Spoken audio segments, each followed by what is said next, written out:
안녕하세요, 여러분. 저는 아이를 하나 키우고 있고 철없는 남편을 데리고 살고 있는 40대 주부입니다. 저희 남편이 철이 없다고 설명을 드렸는데 아마 답답하심이 더 크실 수도 있을 것 같네요. 하지만 지금은 변화하려고 노력 중인 사람이니까 모쪼록 너무 답답해 마시길 바랍니다. 제가 들려드릴 이야기는 시댁에 관한 이야기인데요. 참 인터넷에 시댁에 관한 무수한 이야기들이 나돌아다니지만 어떻게 매번 이렇게 새로운 일들이 생길까요? 저의 이야기는 아마 다른 곳에서는 들어본 적 없는 이야기일 것 같습니다. 제 이야기를 들으신 이후에는 속이 뻥 뚫리셨으면 좋겠습니다. 제가 나름 한성가라는 사람이라 당하고만 사는 사람은 아니거든요. 그래서 이곳에 자랑을 하고 싶은 마음도 있어서 찾아오게 되었습니다. 똑 부러진 저의 처신에 박수를 보내보면서 지금부터 제 이야기를 시작해 보도록 하겠습니다. 가볍고 즐겁게 즐기면서 들어주시면 감사하겠습니다. 저는 꽤 고급진 레스토랑을 운영하고 있는 중입니다. 제 나이에 비하면 꽤 일찍 사업이 성공을 한 편인데 코스 요리를 위주로 하는 소위 말하는 파인다이닝 같은 곳이라고 생각하시면 이해하기가 쉬울 것 같습니다.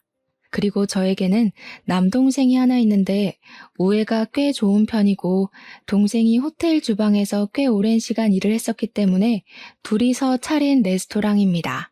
제 남동생은 대학을 가지 않고 특성화 고등학교를 졸업해서 고등학교 2학년 때부터 호텔 주방에서 일을 하기 시작했고요. 20살부터는 본격적으로 이 일을 했습니다. 딱 10년이라는 시간을 호텔 주방에서 일을 했고 30살이 되자마자 저와 같이 지금 운영 중인 레스토랑을 차리게 되었습니다. 투자금을 나눠서 차리긴 했는데 투자금의 70% 정도가 제 주머니에서 나오게 되었습니다. 그러니까 이 레스토랑의 실질적인 주인은 저라는 소리입니다. 저는 경영학과를 졸업하고 난 뒤에 투자회사에 들어가게 되었는데 그때 한창 오르락내리락 하며 투자의 조짐이 보였던 것이 바로 코인이라는 것이었습니다. 몇 년 전에 코인이 몇 천만 원까지 올라가고 너도 나도 눈이 돌아서 투자했던 그때 말입니다. 저는 정확하게 이야기하긴 어렵지만 코인 자체를 아주 오래전에 알게 되었고 아주 푼돈일 때 이게 정말 말처럼 미래의 화폐가 될까 싶어서 조금 사뒀습니다. 그땐 그냥 호기심이 컸고 미래에 대한 걱정을 하고 있었던 철없던 학생 시절이었기에 큰 돈이 아닌 정말 작은 푼돈으로 사뒀었습니다. 몇 년의 세월이 흐르고 전혀 오르는 기세도 없고 해서 까먹고 있었는데 어느 날 코인이라는 게 대박이 터지게 된 것입니다. 살 때만 해도 돈이 될 거라는 생각을 못했고 수익이 난다고 해봐야 주식이랑 비슷하겠거니 끽해봐야 10% 정도 걸리겠구나 싶었거든요. 몇 년 전에 뉴스에서 코인이 억 단위를 돌파할 가능성이 있다는 걸 보고 번뜩 생각이 나서 찾아보니까 예전에 사둔 코인이 고스란히 있더라고요. 재미삼아서 몇 개 사둔 거라 억만장자까지는 되지 못했지만 레스토랑을 차릴 돈은 충분히 벌게 되었습니다.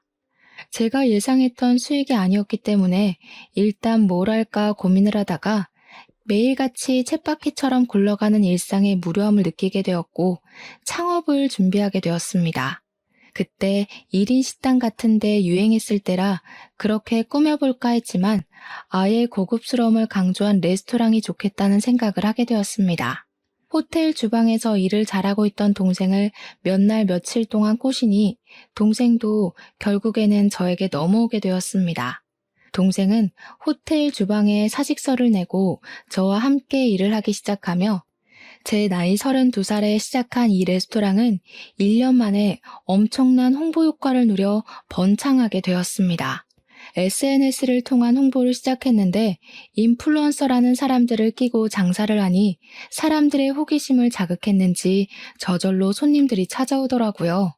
이후에 방송에도 몇 번 장소를 제공하면서 저희 레스토랑은 예약 없이는 들어올 수 없는 곳이 되었습니다. 아무튼 저의 배경 설명이 꽤 장황하게 이루어졌는데 이런 사정을 남편은 하나도 모르고 있었습니다. 제가 레스토랑을 차리기 3년 전에 남편이랑 결혼을 했는데 이때는 투자회사에서 일을 하고 있을 때였습니다. 같은 회사에 다니고 있던 남편과 저는 사내 연애를 1년 동안 하게 되었고, 제 나이가 29살이 되었을 때 남편에게 프로포즈를 받고 결혼을 하게 되었습니다. 그런데 남편은 제가 코인 투자로 돈을 벌었다는 사실을 아예 모르고 있거든요. 사실 저도 까먹고 있었던 코인이기도 했고, 굳이 결혼 전에 투자를 했던 건데 말하고 싶지 않았습니다. 솔직히 이기적이라고 말씀을 하셔도 할 말이 없는 부분이기는 하나, 남편 모르게 다들 비상금 하나씩은 가지고 계시잖아요. 그래서 남편은 레스토랑이 제 것인 줄 모르고 있고, 제 동생이 차린 레스토랑에 명의만 제 이름을 빌렸다고 알고 있습니다. 제가 출퇴근을 하는 것도 동생을 도와주기 위해서 아르바이트를 하고 있다고 생각을 하고 있었고요. 제가 이렇게 남편에게 꽁꽁 숨기게 된 계기는 저에게 아주 지독한 시어머니라는 사람이 존재하고 있기 때문이었습니다. 우리 시모는 제가 투자회사에서 일을 할 때부터 저를 별로 마음에 들어하지 않았습니다. 저에게 매번 하던 말이 여자는 자고로 남편을 내조할 줄 알아야 하는 사람이다. 집에서 뜨끈한 밥 내오고 국이 식지 않도록 내내 끓여야 하는 존재라고 생각하시는 분이었습니다. 얼마나 지긋지긋한 시집살이가 시작되었을지 상상이 가시나요? 저는 정말 스트레스로 인해 탈모가 찾아와서 대머리가 되기 일보 직전이었습니다. 투자회사 특성상 24시간 신경을 써야 할 일이 많았는데 제 업무가 하필이면 해외 주식, 선물 옵션 쪽이라 남편이 일하는 국내 주식 부서 쪽과는 근무 시간 자체가 달랐습니다. 그러니까 저한테 시모는 매번 여자가 밤에 일을 하는 게 말이 되냐면서 누가 보면 어디 주점 같은 데서 일하는 줄 알겠다고 저에게 모욕을 주시곤 했습니다. 제가 일이 더 들쑥날쑥한 만큼 당연히 월급도 제가 조금 더 높았는데 근무 시간을 따지고 보면 당연히 제가 높을 수밖에 없었습니다. 그런데 시모는 그런 부분까지도 마음에 들지 않았던 것인지 저에게 그깟 푼돈 벌어서 뭐 하냐고 저에게 내조가 우선이 되어야 한다고 말을 하더라고요. 그깟 푼돈이 본인 아들이 벌어오는 돈보다 많다는 사실을 알면서도 왜 그렇게 말씀을 하시는지 모르겠습니다. 그 뒤에는 저에게 퇴사를 해라. 퇴사를 하고 나면 그 자리에 우리 아들이 들어가게 손을 좀 써봐라 하시는 게 아니겠습니까? 우리 아들이 먼저 승진을 해야 하는데 왜 네가 먼저 승진을 하냐면서 저에게 화를 내기도 하셨고요. 당연히 제가 먼저 입사를 했는데 제가 먼저 승진이 되어야죠. 남자는 군대를 가기 때문에 취업이 늦어진다면서 이래서 남자는 손해라고 저에게 따지는데 국방부에 가서 따지시라고 했죠 뭐. 아무튼 일이 너무 힘들기도 했고 남편도 저에게 임신에 관한 이야기를 꺼낼 무렵 제가 레스토랑을 오픈하겠다고 마음을 먹게 되었습니다. 그래서 저는 7년을 다닌 회사를 퇴사하고 남동생이랑 레스토랑을 차리겠다는 이야기를 남편에게 선언하듯 했습니다. 당연히 남편은 퇴직이 무슨 소리냐고 저에게 절대로 안 된다며 반대를 했고 무슨 돈이 있어서 레스토랑을 차리겠다고 하냐고 철이 없다고 했습니다. 제가 퇴직금으로 수령할 돈이 5천만 원이 조금 안 되었는데 그 돈 다 쏟아부어도 가게는커녕 간판도 못 달 것이라고 저에게 현실을 바라보라고 하더라고요. 돈을 자기한테 맡겨라. 자기가 투자를 해서 불려주겠다고 하는데 투자로만 따지면 제가 실적은 더 좋았는데 무슨 소리인 건지. 저는 남편에게 제가 알아서 잘해볼 테니까 신경 쓰지 말아라. 나도 다 계획이 있다고 말을 했더니 씩씩거리면서 그럼 자기 퇴직금도 자기 마음대로 하겠다고 하더라고요. 순간 짜증이 나서 남동생이 가게를 차리겠다고 했는데 저는 이름만 빌려주고 직원으로 일을 도와주기로 했다고 돈은 한 푼도 안 쓴다고 거짓말을 했습니다. 남편이 보는 앞에서 퇴직금으로 받은 돈을 모조리 장기적금으로 걸어버렸더니 그제야 남편이 웃으면서 진작 말을 하지 그랬어 하더라고요. 도대체 남편이 무슨 자격으로 제 돈을 가지고 이래라 저래라인 건지 모르겠지만 저도 남편의 퇴직금을 건드릴 생각이 없었거든요. 아무튼 코인 투자로 몇 억 벌었다는 사실을 말이라도 했으면 난리가 났을 것 같더라고요. 비밀로 하길 참 잘했죠 뭐. 그 이후에 레스토랑 준비하고 자리 잡고 저희 부부도 결혼한 지 4년 차에 접어들게 되었는데 한 가지 문제가 있었습니다. 바로 저희 부부 사이에 아이가 들어서질 않는다는 것이었습니다. 제 나이가 33살이라 저도 조바심이 나기 시작했거든요. 딱히 피임을 하는 것도 아닌데 아이 소식이 없어서 제가 스트레스를 받자 남동생이 오히려 저를 위로해 주더라고요. 다 때가 되면 찾아오는 거라더라. 조바심을 가지지 말라고요. 제가 남동생과 우애가 좋은 이유가 이런 데서 나오는 거죠. 레스토랑이 자리를 잡을 때까지 또 제가 고생을 엄청나게 하긴 했습니다. 쉽게 된 것처럼 설명했지만 속사정에 들어가면 밑도 끝도 없는 것이지 않겠습니까? 물론 초반에는 손님이 없어서 썩어가는 식재료에 돈이 아까워서 눈물을 흘리곤 했었습니다. 그런데 장사가 잘 된 이후에는 정말 예상치도 못했던 복병이 끼어들게 하는 바람에 다른 의미로 눈물을 삼키게 되었습니다. 남편에게는 정말 이름도 말하기 싫은 치가 떨리는 4살이 어린 여동생이 하나 있었습니다. 그러니까 저한테는 신우가 되는 사람입니다. 그런데 우리 신우가 참 개뿔도 가진 게 없으면서 허세란 허세는 어마어마한 계집애가 아니겠습니까? 백화점 명품관에서 일을 하고 있었는데 본인이 명품이라고 착각을 하는 부류의 사람이었습니다. 제가 결혼을 하고 나서 얼마 안 된 시점에 명품백을 들고 시댁에 간 적이 있었는데 가방을 쓱 보더니 저에게 뾰족한 말투로 이야기를 하더라고요. 언니, 돈 많이 벌어요? 와, 이거 신상백인데? 몇 개월 할부로 긁은 거예요? 직장인이 사기 부담스러울 텐데. 그러니까 시모가 불을 켜고 달려들면서 저거 비싼 거냐고 얼마짜리길래 네 입에서 그런 이야기가 나오냐면서 꼬치꼬치 캐묻는 거예요. 신우가 뭔가 잘 걸렸다 하는 얼굴로 시모한테 저 가방 600만 원짜리 가방이라면서 신상백이라며 저를 보면서 이야기를 하더라고요. 그러니 시모가 완전히 개거품을 물고는 지금 우리 아들 돈으로 그런 사치를 하고 있냐고 내조를 하랬더니 쓸데없는 데에 돈을 쓴다고 화를 내시더라고요. 저도 이런 일로 실랑이를 벌이는 게 싫었고 2번 다시 일어나지 말라는 법은 없으니까 한 번에 확실하게 말을 하는 게 좋겠다 싶었습니다. 이거 제가 번 돈으로 산 거예요. 상여금 들어와서 하나 산 건데 제가 허락을 받고 가방을 사야 할 나이는 아니잖아요. 와, 언니, 상여금이라는 게 그렇게 많이 들어와요? 이럴 줄 알았으면 나도 오빠 따라서 투자회사에 취직할 걸 그랬다. 그 말에 목구멍 끝까지 돌대가리는 못 들어온다고 말을 하고 싶었지만 그러면 몇 안 남은 머리털까지 뽑힐 것 같아서 꾹 참았습니다. 그냥 신우가 금방 포기할 걸 알고 있었기에 지금이라도 늦지 않았으니 취업 준비 한번 해보라고 이야기를 했습니다. 근데 시모 눈에는 제 상여금이니 뭐니 그런 이야기가 하나도 귀에 들어오지 않았었나 봐요. 저한테만 난리를 치시더라고요. 그 돈이면 우리 가족이 3달은 먹고 살 수 있을 돈인데 어쩜 그렇게 개념 없이 돈을 막 쓸 수 있냐고 그러다가 집까지 다 말아먹겠다고 하시는 겁니다. 아니, 제가 여유 있어서 산 가방이고 매번 사는 것도 아니고 1년에 1개 살까 말까 한 가방인데 왜 뭐라고 하는지 이해가 가질 않더라니까요. 남편한테 사달라고 해서 겨우겨우 얻어낸 것도 아니고 내 돈으로 산 가방인데 말이죠. 그 다음부터는 그 가방은 얼마냐, 어디서 샀냐, 무슨 돈으로 샀냐 물어보면 그냥 아빠가 사주신 가방이에요 하고 넘어갔습니다.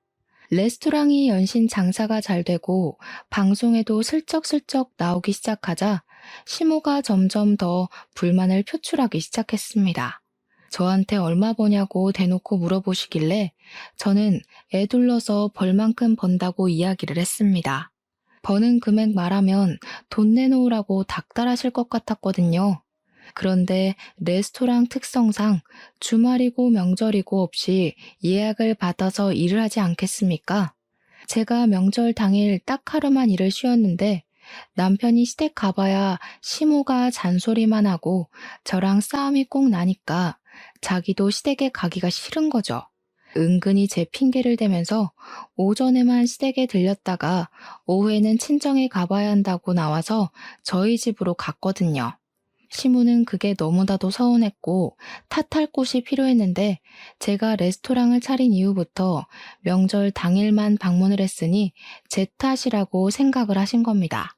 저한테 네가 벌어봐야 얼마나 번다고 그렇게 소처럼 일을 하냐, 언제는 그만두라던 투자회사에 남아있지 그랬냐 하시는데 짜증이 났죠. 어머님이 제가 그만둬야 남편이 승진을 할 수 있는 거 아니냐고 하셨잖아요. 근데 우리 남편은 제가 그만두고도 여전히 대리네요. 여자가 집에 찰싹 달라붙어서 내조를 잘해야 남편이 길을 펴고 승승장구하는 법인데 네가 레스토랑을 한답시고 매번 밖에서 어우 정말 그만 좀 해. 엄마는 왜 그렇게 잔소리를 해? 우리도 오늘 하루 쉬는 거 그냥 푹 쉬고 싶었는데 명절이라고 방문한 거야. 아이고 예전에 엄마 말이라면 껌뻑 죽던 우리 아들이 아휴 마누라한테 얼마나 잡혀 살면 저렇게 팔불출이 됐을까.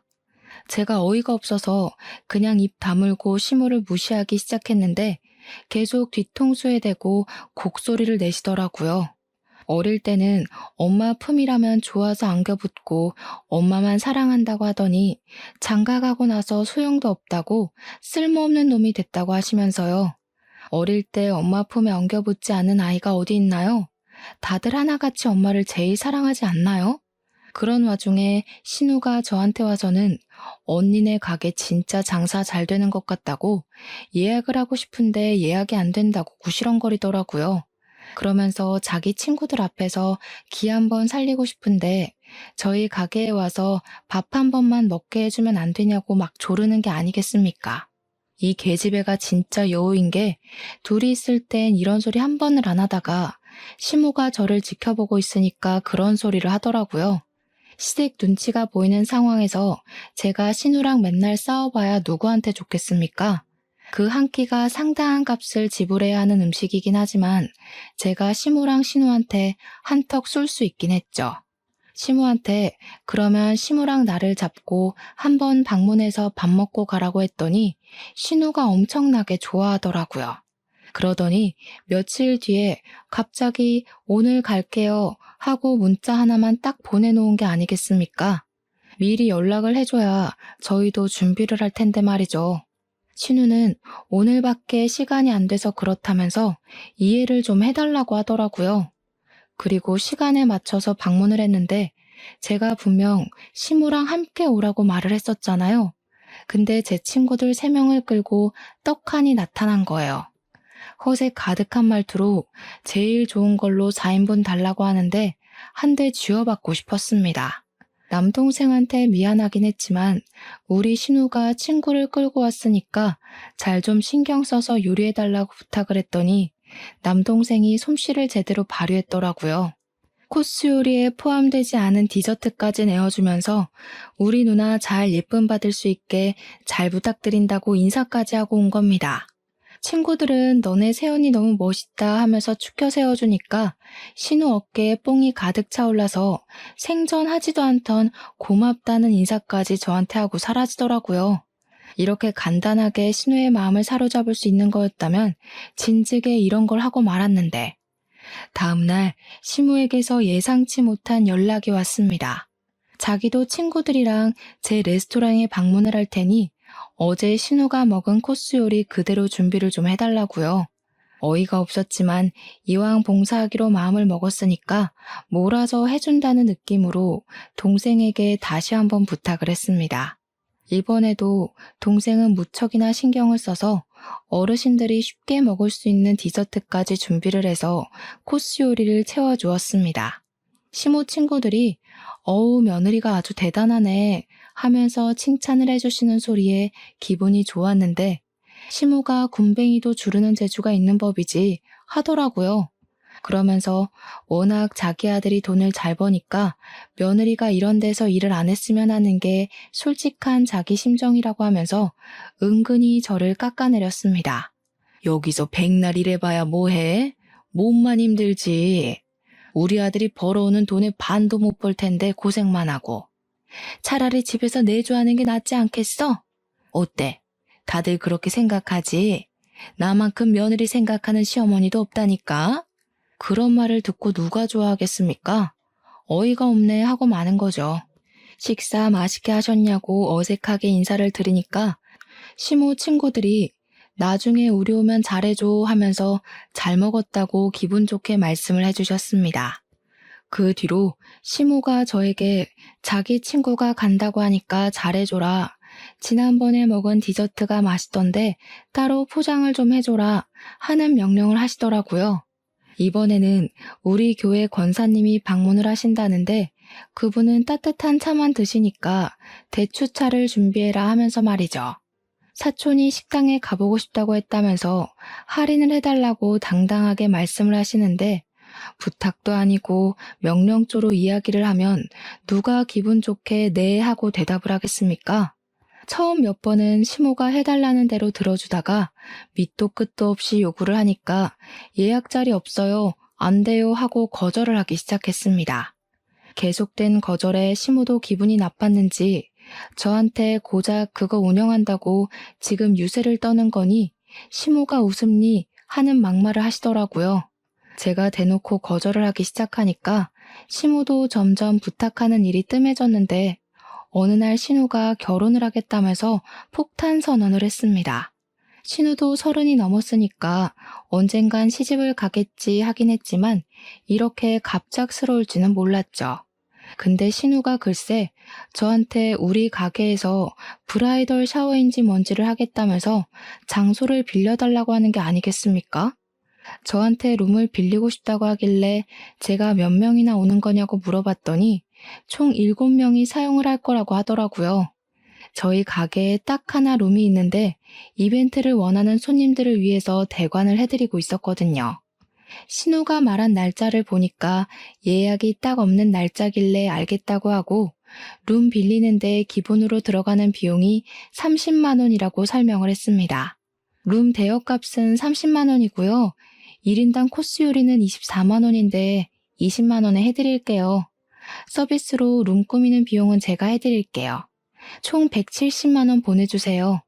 그랬더니 신우가 버럭 저에게 화를 내는 게 아니겠습니까?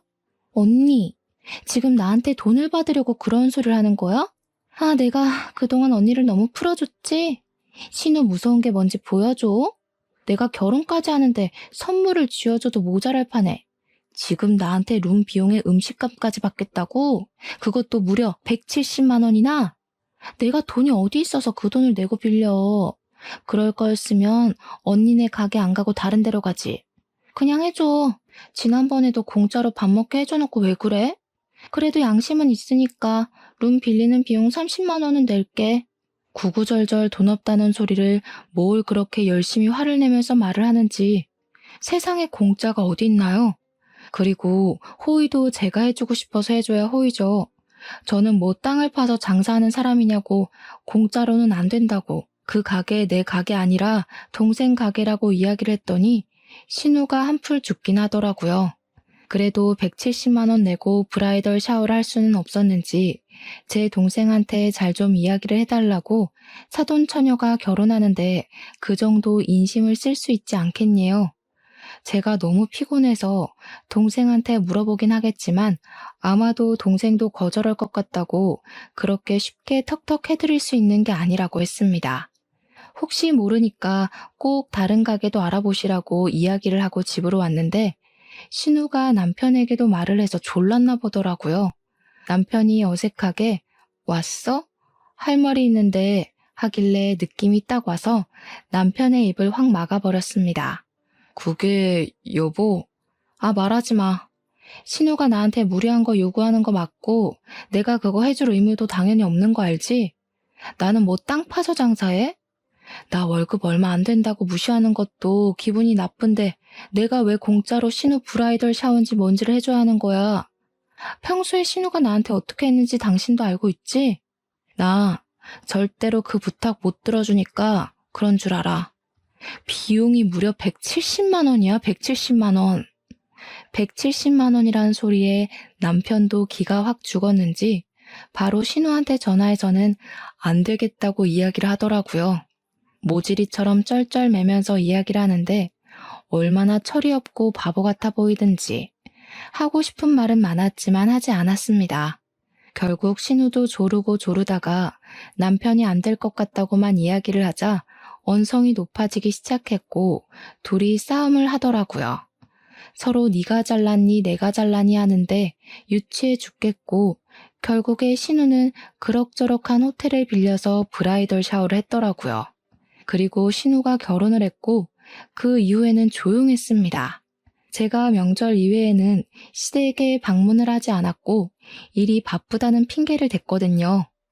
남편은 자기 일이 조금 수월해지고 저도 안정을 찾게 되자 슬슬 아이를 가지자고 해서 준비를 하게 되었는데 3개월 만에 임신을 하게 되어서 경사가 났다고 난리가 났습니다.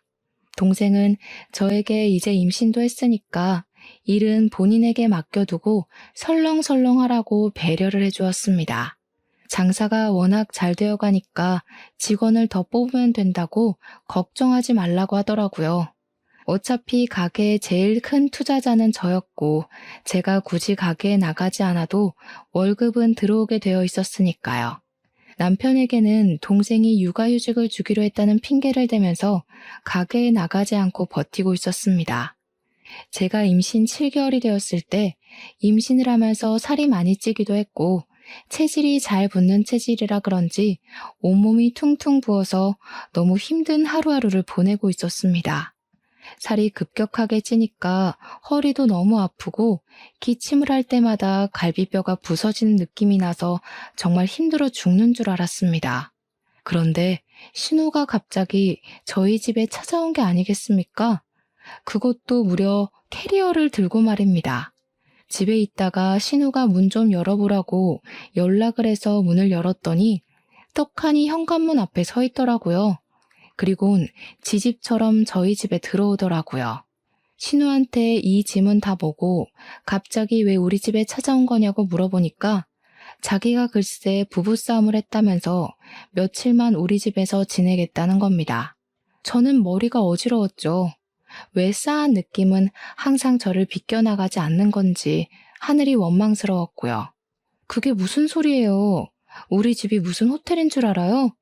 그리고 부부싸움을 했으면 풀 생각을 해야지. 짐까지 싸들고 와서 가출하면 어떡해요. 아, 그만 좀 해, 그만. 짜증나니까. 임산부인 저에게 소리를 꽥 지르더라고요. 이게 왜 또 정신을 가출시키고 진상짓을 하나 했는데 남편이 집으로 돌아와 신우를 보고서는 한숨을 쉬더라고요.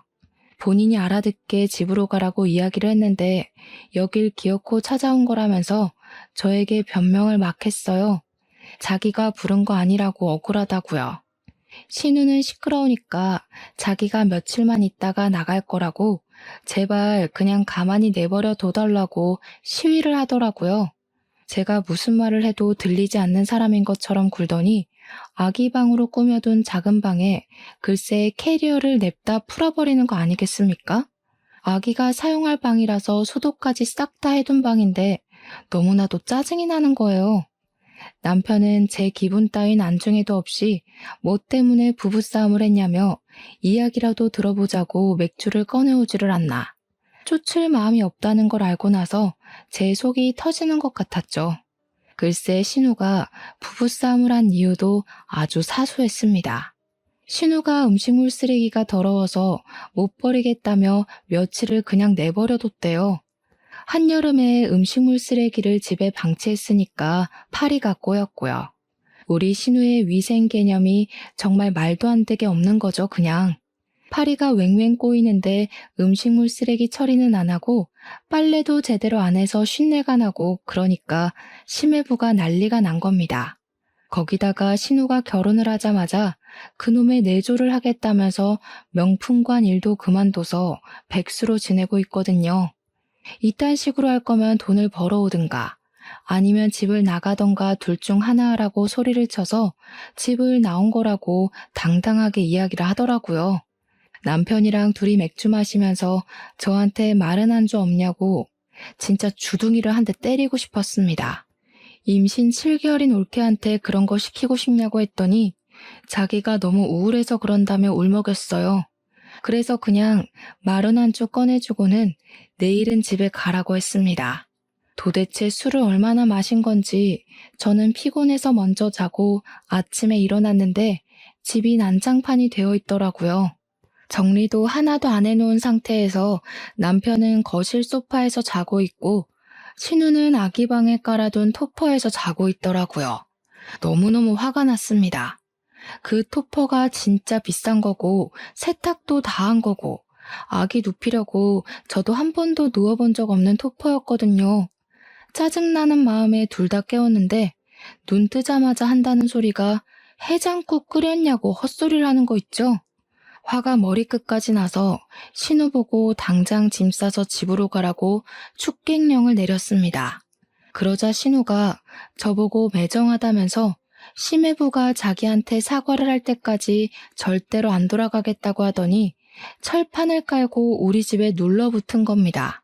이 계집애가 진짜 보자 하니까 하루에 수건을 5장씩 쓰는 게 아니겠습니까? 우리 집 수건을 제가 넉넉하게 두는 편이라 16장씩 두고 쓰는데 둘이 쓰면 일주일을 쓰거든요. 근데 이틀 만에 수건이 부족하더라고요. 배가 나와서 움직이기도 힘든데 집안일이 2배가 되니까 제가 도저히 못 견디겠기에 심해부에게 전화를 걸었습니다. 신우 당장 데려가라고. 우리 집에서 먹고 자고 하는데 임신해서 손 하나 까딱하기도 힘들어 죽겠는데 신우가 집을 난장판 만들고 있다고 했습니다. 그러니 한숨 푹 쉬면서 죄송하다고 퇴근하고 바로 오겠다고 하더라고요. 심해부가 퇴근하고 와서 신우 보고 화를 내면서 당장 짐 싸라고 하는데 신우는 그게 심해부가 자기한테 사과하라고 온 거라고 생각하고 사과하라며 강짜를 부리더라고요. 심해부가 부글부글 끓는 게 눈에 보였습니다. 여기서 민폐 끼치지 말고 시댁으로 가라면서 심해부가 이혼하자고 하더라고요. 저랑 남편은 깜짝 놀랐죠. 신우가 황급히 심해부를 쫓아서 나가고 저는 비번부터 바꿔버렸습니다. 심해부가 강경하게 이혼을 하자고 했는지 신우가 울면서 시무한테 집안일 좀 알려달라고 매달리고 그랬대요. 남편이 저한테 꼭 이렇게까지 일을 벌였어야 했냐고 하면서 왜 심해부한테 연락을 해서 일을 크게 만드냐고 신우가 저 때문에 이혼하게 생겼다고 제 탓을 하더라고요. 시무도 똑같이 이야기를 하는데 사건의 발달은 신우가 음식물 쓰레기를 치우지 않아서 생긴 일인데요. 그렇게 며칠을 잔소리를 듣고 무시를 하고 지내고 있었는데 갑자기 남동생에게서 연락이 왔습니다. 신우가 가게에 룸을 예약했다고 하면서 룸비 예약금 30만 원까지 입금을 했다는 게 아니겠습니까?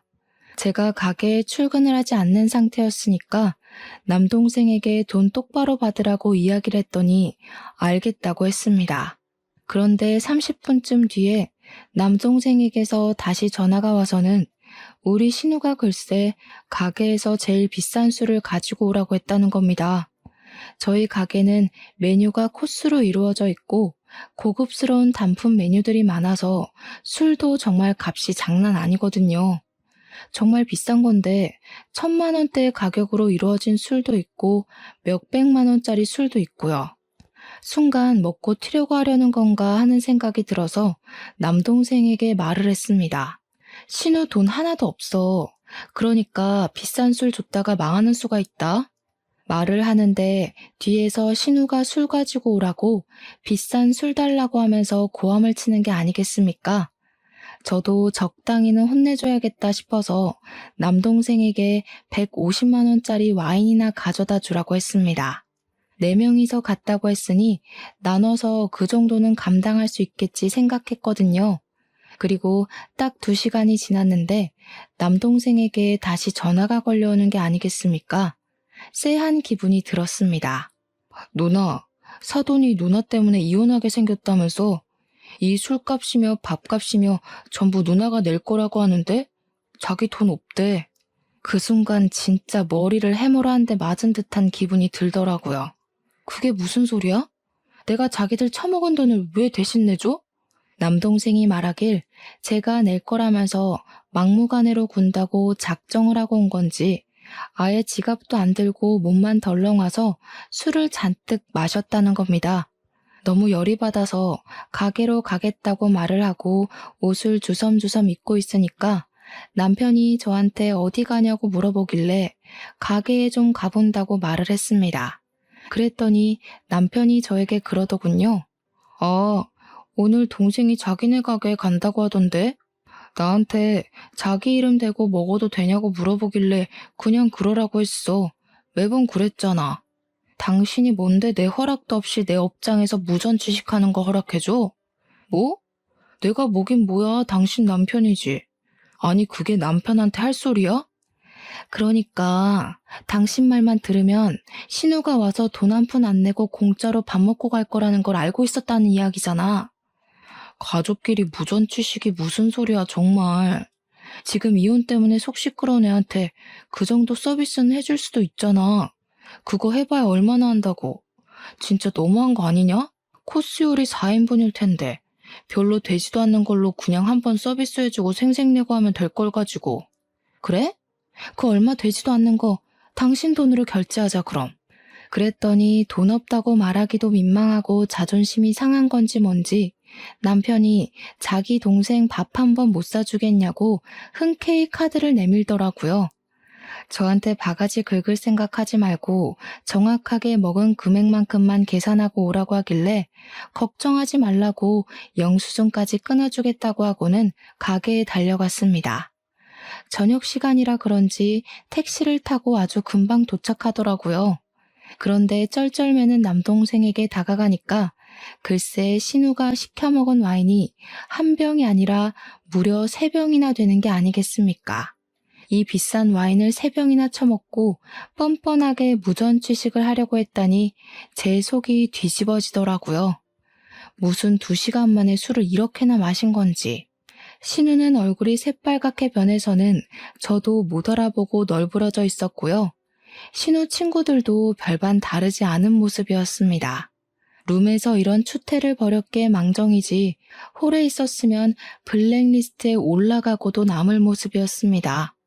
신우가 잠깐 정신을 차린 건지 저를 보면서 우리 언니 왔다며 언니가 쏴, 언니 때문에 나 이혼해 하면서 큰 소리를 내는 게 아니겠습니까? 제 동생이 보다 못해서 경찰을 부를까? 하고 물어보는데 됐다고 하고는 얼마 나온 거냐고 물어보았습니다. 밥값 96만 원에 추가 메뉴 시킨 게 3개 있어서 29만 원이 추가됐고 150만 원짜리 술만 3병을 마셨어. 도합이 575만 원이야. 근데 누나, 진짜 누나 카드로 내게? 그냥 우리 이거 로스 시키자.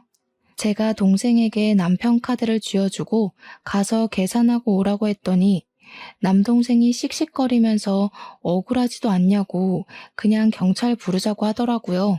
그래서 남동생에게 카드를 자세히 봐라. 서명이랑 이름 보면 딱 알지 않겠냐고 했더니 동생이 앞뒤로 돌려보고는 피식 웃더라고요. 저한테 부가세 10%는 별도로 긁겠다고 하길래 웃으면서 마음대로 하라고 했습니다. 착실하게 부가세까지 632만 5천 원이 긁힌 문자 메시지가 남편에게 바로 전송이 되었는지 긁자마자 전화가 걸려오더라고요. 저는 시댁의 뻔뻔한 작태에 그동안 이를 갈고 있었으니까 마음속에 담아둔 모든 것을 터뜨리기로 결심했습니다. 아무렇지 않게 전화를 받아서 왜? 하고 남편한테 말을 했더니 금액에 충격이라도 받은 것인지 남편이 무슨 밥값이 이러면서 말을 잇지 못하고 고함만 지르더라고요. 바가지를 긁지 말라고 했더니 무슨 명품백이라도 산 거냐고 어떻게 밥값이 이렇게 나올 수 있냐고 노발대발하는 게 아니겠습니까? 저는 남편이 울분을 다 터뜨릴 때까지 기다렸다가 차근차근 설명을 해주었습니다. 신우가 와서 코스 요리 4인분 96만 원어치를 먹었고 추가로 단품 요리를 3개 시켰는데 이게 29만 원이야. 그리고 무려 150만 원짜리 와인을 3병이나 드셨네? 남편이 씩씩거리다가 계산기를 두들기는지 저한테 합이 575만 원이지 않냐고 왜 600만 원이 넘는 금액이 긁힌 거냐고 하더라고요. 아마 150만 원짜리 술 3병 마셨다는 말에 지도 부들부들 떨고 있는 것 같았습니다. 고객님, 부가세는 별도입니다. 10% 붙이셔야죠. 저는 뭐 땅 파서 장사하나요? 어떻게 가족끼리 이런 식으로 등을 쳐먹을 수가 있어? 당장 집에 와서 이야기해. 카드도 전부 취소하고 한 끼 밥값에 600만 원이 넘는 게 이상하잖아.